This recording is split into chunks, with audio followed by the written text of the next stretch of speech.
If a man or woman has a sore on the head of or the beard, then the priest shall examine the sore, and indeed, if it appears deeper than the skin, and there is in it thin yellow hair, then the priest shall pronounce him unclean. It is a scaly leprosy of the head or beard.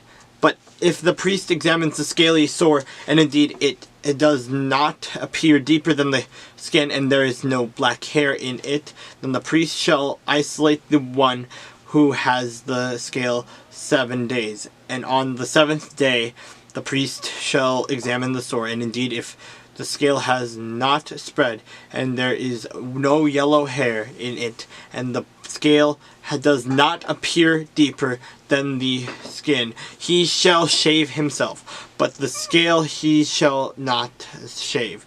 And the priest shall isolate the one who has the scale another 7 days. On the 7th day the priest shall examine the scale, and indeed if the scale has not spread over the skin and does not appear deeper than the skin, then the priest shall pronounce him clean. He shall wash his clothes and be clean. But if the scale should at all spread over the skin after his cleansing, then the priest shall examine him, and indeed if the scale has spread over the skin, the priest need not seek for yellow hair, he is unclean. But if the scale appears to be at a standstill, and there is black hair grown up in it, and the scale has healed, he is clean, and the priest shall pronounce him clean. If a man or a woman has bright spots on the skin of the body, specifically white bright spots,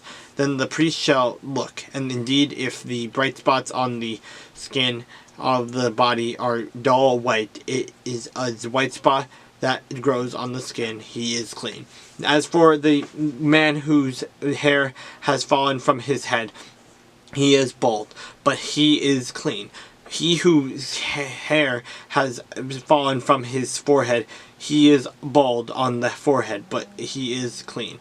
And if there is on the bald head or bald forehead a reddish white sore, it is leprosy breaking out on his bald head or his bald forehead. Then the priest shall examine it, and indeed if the swelling of the sore is reddish white on his bald head or on his bald forehead, has the appearance of the leprosy on the skin of the body, he is a leprous man. He is unclean. The priest shall surely pronounce him unclean. His sore is on his head. Now the leper on whom the sore is on his clothes shall be torn and his head bare, and he shall cover his mustache and cry, unclean, unclean. He shall be unclean. All the days he has the sore he shall be unclean. He is unclean, and he shall dwell alone. His dwelling shall be outside the camp.